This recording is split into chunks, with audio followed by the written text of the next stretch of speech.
Started buying silver in 1964 when I was 17 years old. And the reason is I didn't know. I was a kid, a high school kid. And I saw this little copper tinge around the dimes and the quarters and the half dollars. I didn't know what that means, but there's a law called Gresham's Law. And Gresham's Law says there's something that we as human beings know what's real or fake.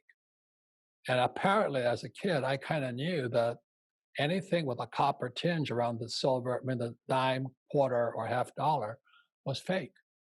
So I used to caddy for the golf. I played golf, so I caddied to make money to pay for my golf. And I would take my caddy money and I take it into the bank and I trade it in for rolls of dimes, quarters, and half dollars. And I'd go through the coins. And if I saw anything with copper on it, I'd kick it back and then I'd rewrap them and take it back to the bank with extra money. So I did that for about a year. I just kept collecting dimes, quarters, and half dollars. And I had this whole bag of what they call bulk silver today.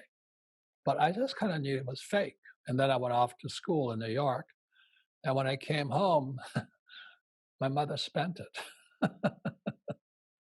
she she apparently did not know the difference between real silver and fake silver, but that's why our family was poor.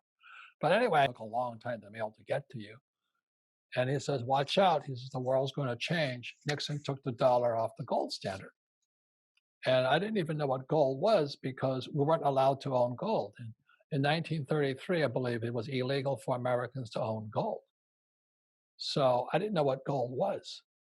So my co-pilot and I fly behind enemy lines because the North Vietnamese army had run south and the gold mine was in its way. So we're flying behind enemy lines, and that's when I started negotiating. Gold was at $35 an ounce in 1971. And by the time I got to the gold dealer at this gold mine, it was a little Vietnamese woman with red teeth. And I tried to buy gold from her at a discount. So I thought, well, it's $35 an ounce. It's $50 an ounce today because it was starting to rise.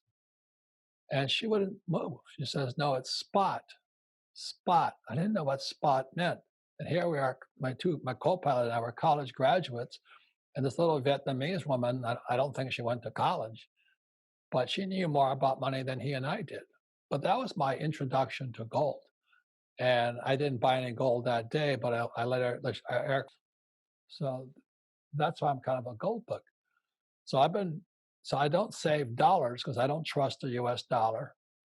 And I just save gold and silver and recently Bitcoin.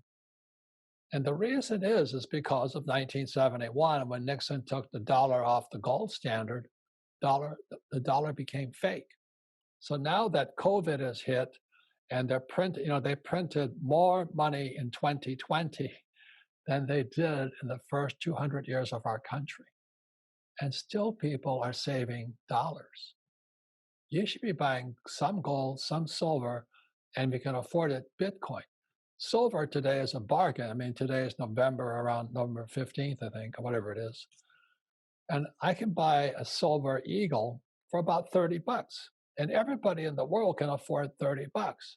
But the average person has been conditioned to think about paper, fake money, fake dollars. At the same time, they're printing as much money as they possibly can. They give it to their rich friends. They don't give it to us. Put $1 million in 74 into a savings and loan, a bank, in a certificate of deposit, and they would pay me 15% on my $1 million. So a lot of people have made a lot of money. They just put their money into the bank, and they're being paid 15% interest.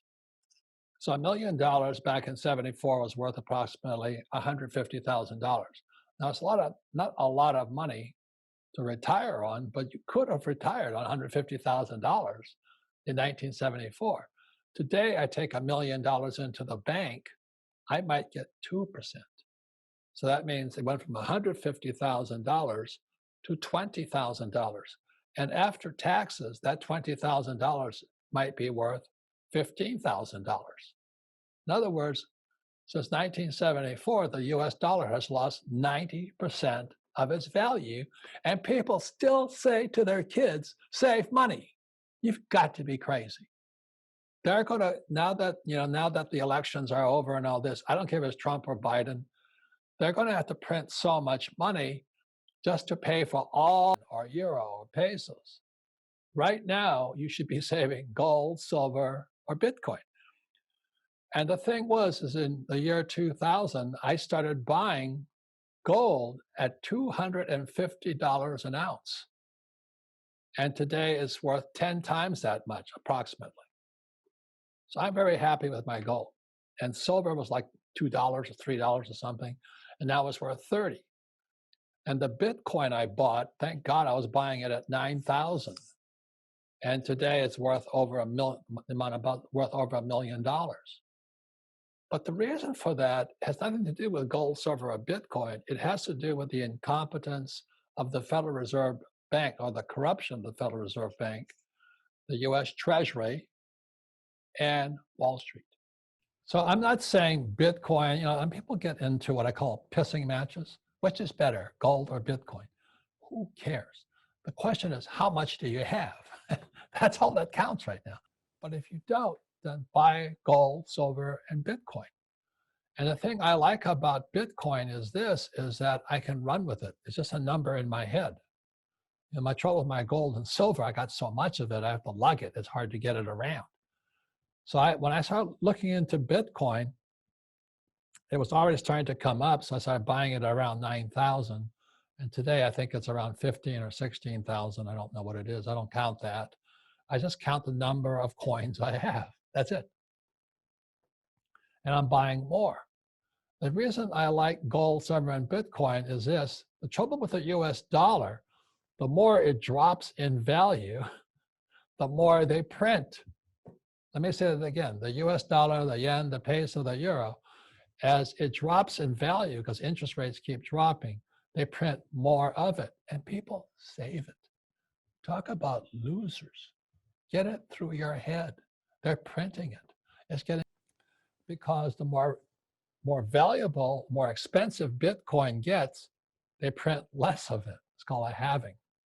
So the price goes up, but the quantity comes down. And check the dollar out. The value of the dollar comes down, but they print more of it. Why would you save it? But it's the same with gold and silver. And the reason I endorse silver is because everybody can afford it. Today it costs you about $30 for a US silver eagle. I'm not saying it's going to make you rich, but if you have 20 million of them, you'll be rich.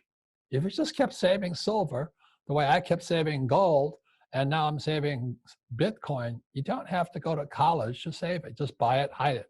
Buy it and hide it. You keep it out of the sight of the US government or your government. The people that bought gold, silver, or Bitcoin, let's say live in Argentina, you're so much richer today than a person who saved pesos.